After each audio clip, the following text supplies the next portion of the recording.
तो आदाब, नमस्कार, गुड इवनिंग, सत श्री अकाल। एक बार फिर आप तमाम लोगों का स्वागत है क्राइम तक की कहानी के इस एपिसोड में। उम्मीद है पूरी फैमिली अच्छी होगी, अपना और अपनों का ख्याल रख रही होगी। आज की कहानी सुनाऊं उससे पहले एक अजीब कहानी जो मध्य प्रदेश के ग्वालियर से सामने आई है। अक्सर हम लोग ये जानते हैं कि जो भी मुकदमा अदालत में चलता है उस पर तारीख, गवाहों, गवाहियाँ, लंबा लंबा वक्त लगता है एक फैसला आने में। 20 साल, 30 साल, 40 साल। उन्हीं के बीच में से एक कहानी निकल कर आई है और वो ये है कि मध्य प्रदेश के ग्वालियर की कोर्ट में अचानक एक बार कुछ लोगों ने नोटिस किया कि मुकदमा कोई भी हो, मारपीट का हो, मर्डर का हो, एक्साइज का हो, रिश्वत का हो, चोरी का हो, डकैती का हो, एक गवाह हर केस में गवाही दे रहा। अब आप ये सोचिए कि जैसे गवाह कौन होता है। एक क्राइम होता है, क्राइम सीन पे अगर कोई विटनेस होता है, वो देखता है अपनी आंखों से ऐसा हुआ, तो उसको पुलिस गवाह के तौर पर नामजद करती है, फिर उसको सम्मन भेजती है, कोर्ट में जाकर गवाही देता है। यही हमारा जुडिशल सिस्टम है। लेकिन एक आदमी 100 ऐसे क्राइम सीन का गवाह हो, इसे इत्तेफाक कहें भी तो भी इत्तेफाक नहीं हो सकता। अब लेकिन ये मामला सामने आया। एक साहब हैं जिनका नाम है एसपी कुशवाहा, ग्वालियर के रहने वाले, बेरोजगार नौजवान। पुलिस इनसे लोकल मदद भी लेती है। वहाँ के रक्षा कमेटी, जो डिफेंस कमेटी है, उसका मेंबर भी बना रखा है, एक आई कार्ड भी दे रखा है। अब पता चला कि ग्वालियर की कोर्ट में जितने मामले आते हैं उनमें से भाई 100 मामलों में पुलिस का गवाह है। और कुछ मामले तो ऐसे हैं कि आधे घंटे के अंदर 2 अलग अलग या 3 अलग अलग क्राइम सीन है और वो आधे घंटे में तीनों जगह मौजूद है। कई ऐसे मुकदमे हुए जिसमें एक गवाही दिया, उसके बाद थोड़ी देर के बाद आया दूसरे केस में गवाही दे रहा, फिर तीसरे में गवाही दे रहा। एक बंदा 100 से ज़्यादा केसेस में पुलिस का गवाह है, क्योंकि पुलिस ने उसे गवाह बनाया। अब ये सच तो हो नहीं सकता।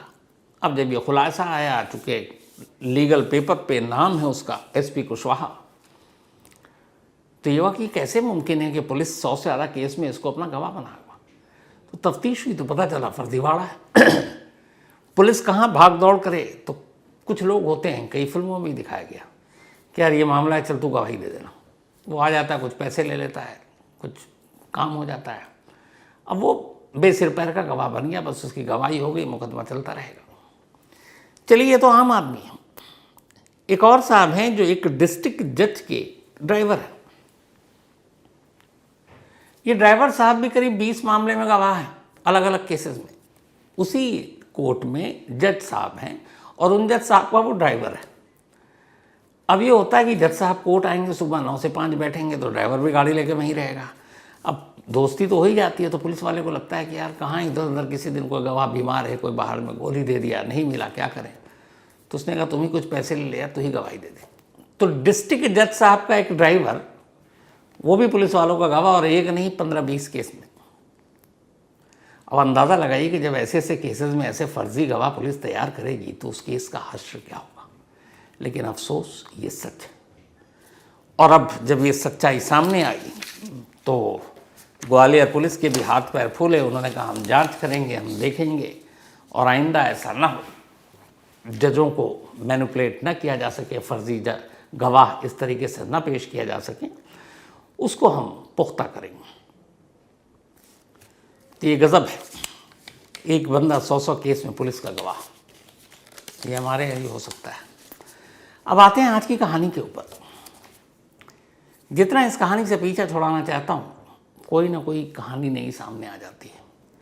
आप समझ रहे होंगे, मैं वही मुस्कान और साहिल से निकलना चाहता हूँ, मेरठ की कहानी से निकलना चाहता हूँ, लेकिन कभी औरैया, तो कभी पटना, तो कभी किसी और शहर से ऐसी ऐसी खबरें आ रही हैं। और अब ये निकलकर महाराष्ट्र पहुँच गया, पुणे से एक अजीब कहानी सामने आई। कहानी यह है कि पिछले साल के एंड में 2 परिवारों के बीच एक रिश्ता तय होता है। एक है लड़की जिसकी उम्र 20 साल, नाम है मयूरी, और दूसरा है लड़का 24 साल जिसका नाम है सागर। दोनों अच्छे परिवार से। रिश्ते की बात चलती है, घर वालों को अपनी बेटी की शादी करनी थी, उधर लड़के को भी शादी करनी थी। तो एक दूसरे के घर वाले रिश्तेदार आते हैं, मिलते हैं, जुलते हैं, लड़का लड़की को देखता है, लड़की लड़का को देखता है, आखिर में रिश्ता तय हो जाता है। अब जब रिश्ता तय हो जाता तो हमारे बहुत सारे रस्म और ऐसे ऐसे अलग अलग रिवाज हैं। एक उसमें से है रोका। रोका सेरेमनी ऐसा होता है कि जब रिश्ता फाइनल हो गया, मोहर लग गया, तो इसका मतलब होता है कि अभी इस लड़की या इस लड़के को हमने रोक लिया, अब ये हमारे घर की बहू या फिर हमारे घर का दामाद बनेगा। तो जब लड़का लड़की दोनों को पसंद आ गए, दोनों के घर वाले राज़ी हो गए, रजामंद थे, रिश्ता तय हो गया, तो रोका हो गया। रोका के बाद अब एक और सेरेमनी होती है आजकल, एक ये भी है, प्री वेडिंग शूट होता है। किसी अच्छे जगह पर ले जाकर दूल्हा दुल्हन के थोड़े रोमांटिक पोज में वो सारे तस्वीरें खिंचाई जाती हैं, वीडियो बनाए जाते हैं। ये नया आजकल फैशन है।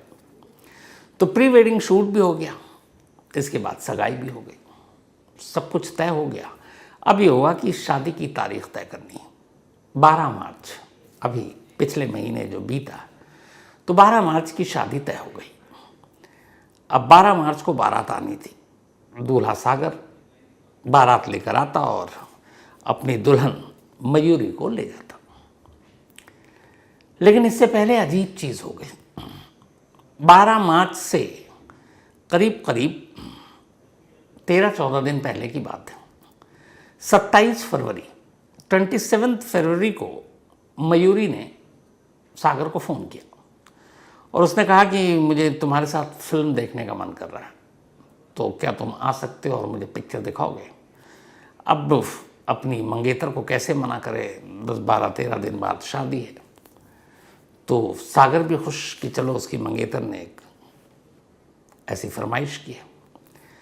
सागर घर से आता है, मयूरी की उसके घर से पिक करता है, दोनों पिक्चर देखने जाते हैं, मैटनी शो देखने के बाद अब सागर मयूरी के उसके घर पे ड्रॉप कर देता है। ड्रॉप करने के बाद वो उस दिन बाइक पर आया था ताकि एक बॉयफ्रेंड गर्लफ्रेंड की तरह घूमे, और अब वो वापस जाने लगता है अपने घर। तब तक शाम के 7-7:30 बज चुके थे, अंधेरा हो गया था। तो जब वो वापसी जा रहा था तभी अचानक उसकी बाइक के रास्ते में एक कार आकर रुकती है। कार ने रास्ता रोक लिया, सागर बाइक रोक देता है, कार से 4 लोग उतरते हैं और अचानक उसे पीटना शुरू कर देते हैं, वो भी डंडों से, बुरी तरह से मारते हैं। इस दौरान में सागर बेहोश होने से पहले एक लाइन सुनता है। वो लाइन ये थी कि जो पीटने वाले थे उनमें से एक कह रहा है कि इसके पैर पे ज़्यादा डंडे मार, पैर तोड़ दे, ताकि ये अपनी शादी में आने के लायक ही नहीं रहे। उसके बाद सागर बेहोश हो गया, कुछ देर तक पड़ा रहा, होश आया, कुछ लोगों ने देखा, फिर उसे अस्पताल ले गए। उसके जिस्म पर काफ़ी चोट आई थी। फिर सागर ने इसके बाद अस्पताल से ही पुलिस में कंप्लेंट लिखाई।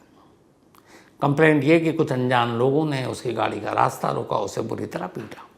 पुलिस ने रिपोर्ट लिख ली। इसके बाद वो अस्पताल में रहा। अस्पताल के बाद छुट्टी हो गई, वो अपने घर चला गया। अब अस्पताल से डिस्चार्ज होने के बाद पुलिस भी हरकत में आई। उसने सागर के कंप्लेंट को सीरियसली लिया और अब पूछताछ शुरू की। सागर से पूछताछ की गई। बोला बताओ क्या क्या तुम किसी को पहचानते हो। उसने कहा मैं अंधेरा था, पहचान नहीं पाऊँगा, लेकिन कार में थे, नंबर भी नहीं देखा। बट वो आपस में जो बात कर रहे थे उसमें सिर्फ एक लाइन मैंने सुनी, वो ये कि इसके पैर में इतना मारो, पैर तोड़ दो ताकि ये अपनी शादी में ना जा सके। तो पुलिस ने पूछा कि तुम्हारी मतलब शादी। तब उसने बताया कि हाँ सर, मेरी 12 मार्च की शादी फिक्स है।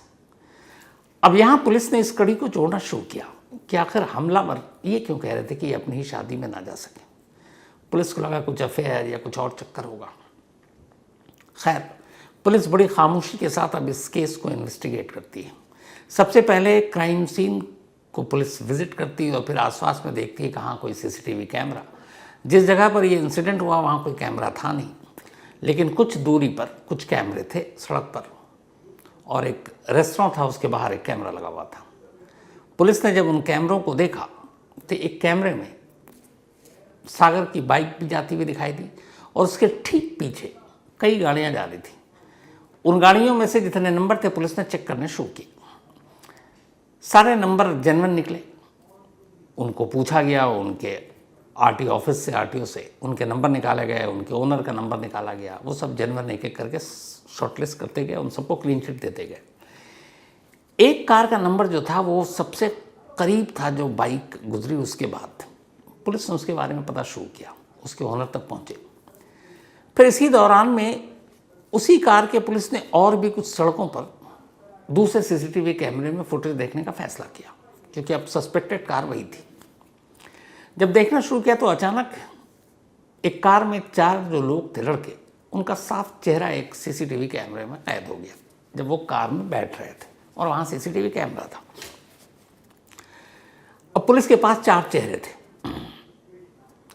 पुलिस पहुंचती है सागर के पास और कहती है कि जिस कार से तुम पर हमला हुआ, जो 4 लोग बैठे थे, ये शायद वो हमलावर हो सकते हैं, हम पुख्ता तौर पे नहीं कह रहे हैं, लेकिन देख लो और इनमें से किसी को पहचानते हो। सागर ने तस्वीर देखी और एक को देखकर चौंक उठा। उसने कहा हाँ इसको तो मैं जानता हूँ। उसने कहा कौन है ये? उसने कहा ये मेरे होने वाली वाइफ या मेरी मंगेतर मयूरी का कज़न है, उसके चाचा का बेटा। अब पुलिस हैरान कि यार हमलावर मयूरी का अपना रिश्तेदार, 12 मार्च को शादी है। फिर पुलिस को वो लाइन भी कि इसको इतना पीटो कि अपनी शादी में ही ना जा पाए। और फिर उन्होंने धमकी भी दी थी जाते जाते कि तू शादी वादी भूल जा। जब थोड़ा थोड़ा होश आया तो अब उसने अपना बताना शुरू किया सागर ने। तब पुलिस को लगा कि कुछ तो गड़बड़ है। अब पुलिस ने उसके कज़न को उठाया। जब कज़न को उठाया तो पूछा कि उस रात कहाँ अच्छी खासी उसकी मेहमान नवाजी की। फिर उसने अपना मुंह खोला। उसने बाकी 3 लड़कों के नाम बताए। पता चला कि वो तीनों बदमाश किस्म के लोग थे। उन तीनों को उठाया गया। पूछा गया भाई तुम लोगों ने क्यों मारा? और उसके कज़न से पूछा गया कि तुम्हारी तो बहन की शादी होनी थी। तब जब उन्होंने कहानी सुनाई तो खुद पुलिस हैरान रह गई। उन्होंने कहा साहब हमने मारा नहीं, हमें तो पैसे दिए गए थे, 1.25 लाख रुपए, 1.25। किसने और क्यों? तो उन्होंने बताया कि पैसे हमें मयूरी ने दिए थे और उसने कहा था कि तुम सागर को मार डालो। तो ये एक तरह की सुपारी मनी थी और हमें सागर को मारने के लिए पैसे दिए गए थे, लेकिन हमें लगा कि हमारी पिटाई से वो डर जाएगा और हम मर्डर करना चाहते नहीं थे, इसलिए हमने उसकी खूब धुलाई की और धमकी दी कि तू ये शादी से पीछे हट जा वरना अगली बार तुझे मार डालेंगे। अब जब ये बात सुनी तो पुलिस बाकी तफ्तीश करती है, घर पहुंचती है। इधर जैसे ही कज़न हाथ आया मयूरी का, कज़न यानी दुल्हन घर से गायब। अब पुलिस उसको ढूंढ रही है, वो गायब है। इसके बाद फिर और पता चला कि उसका एक दोस्त भी है मयूरी का। अब उस दोस्त को भी उठाया गया। पता चला वो दोस्त भी इस साजिश में शामिल था। जब वो दोस्त से पूछा गया तो उसने एक और कहानी सुनाई। उसने कहा असल में जब घर वालों ने रिश्ता तय किया तब तक ठीक था, मयूरी को भी सागर पसंद था। रोका हुआ एंगेजमेंट हुई, प्री वेडिंग शूट हुआ, लेकिन फिर वो दोस्त बीच में आया जिससे मयूरी ने कहा मैं तुमसे शादी करूंगी, उससे नहीं करूंगी। और उसने कहा कि मुझे सागर पसंद नहीं है।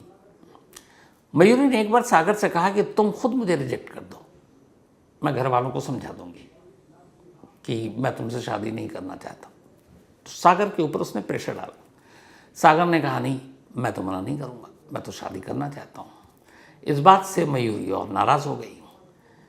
फिर इसके बाद उसने अपने उस दोस्त से, जो बॉयफ्रेंड है उसका, उससे बोला कि देखो वो तो पीछे हटेगा नहीं और अब रिश्ता टूट नहीं सकता क्योंकि रोका, एंगेजमेंट, प्री वेडिंग शूट सब हो गया, 12 मार्च की शादी है, कार्ड छप चुका है, तब तो शादी होना ही होना है और मुझे किसी कीमत पर उससे शादी नहीं करनी क्योंकि मुझे दूल्हा पसंद नहीं है। अब रास्ता क्या है? तो फिर मयूरी ने कहा कि रास्ता एक ही है, सुपारी देते हैं, उसको रास्ते से हटा देते हैं। मयूरी चाहती थी कि उसका होने वाला दूल्हा मर जाए और उसने 1.25 लाख रुपए में उसकी मौत खरीदी। लेकिन जिन लोगों से मौत खरीदी उनके दिल में ये था कि यार एक शादी की बात है, नहीं पसंद है, नहीं करना है, इसको पीटते हैं, हाथ पैर तोड़ देते हैं, खुद डर जाएगा, पीछे हट जाएगा, खुद ही बारात लेकर नहीं आएगा, जान लेने से क्या फ़ायदा। यानी जिसका पति बनने जा रहा है जो शख्स, वो चाहती है वो मर जाए और जिनको वो सुपारी के लिए पैसे दे रही है उसकी जान लेने के लिए, उनके अंदर इतनी सी हमदर्दी है कि वो सोच रहे हैं कि न मारे, उसको जिंदा छोड़ देते हैं, घायल कर देते हैं। अगर वो लोग मयूरी की बात पर पूरी तरह से अडिग हो जाते तो शायद सागर जिंदा नहीं बचता, लेकिन इस पिटाई के बावजूद चूंकि उन्होंने उसे जिस तरीके से मारा उसकी जान बच गई। लेकिन जब ये खौफनाक कहानी सामने आई तो अब दोनों परिवार, उनके रिश्तेदार, उनके दोस्त, जितने जानने वाले हैं, सब हैरान हैं। और सबसे बड़ी बात यह है कि इस पूरी कहानी की जो असली किरदार, असली कैरेक्टर, असली विलन, यानी कि दुल्हन होने वाली मयूरी, वो फरार है, गायब है, और पुलिस अब उसे ढूंढ रही है। मामला सुपारी किलिंग का है, मामला जान लेने का है, एक तरह से अटेम्प्ट टू मर्डर है, और इसमें अच्छा खासा जेल जाने की पूरी गुंजाइश है, सज़ा भी बड़ी होती है। तो अब देखिए इस दुल्हन का क्या होता है, कब हाथ आती है और कब पुलिस के शिकंजे में जाती है। लेकिन मैंने कहा ना शुरुआत में जैसे कि ऐसी कहानियों से बचना चाहता हूँ, किसी न किसी अलग किरदार, अलग शक्ल, अलग कहानी की जो ज़मीन होती है उससे हटकर ऐसी कहानी आई जाती है।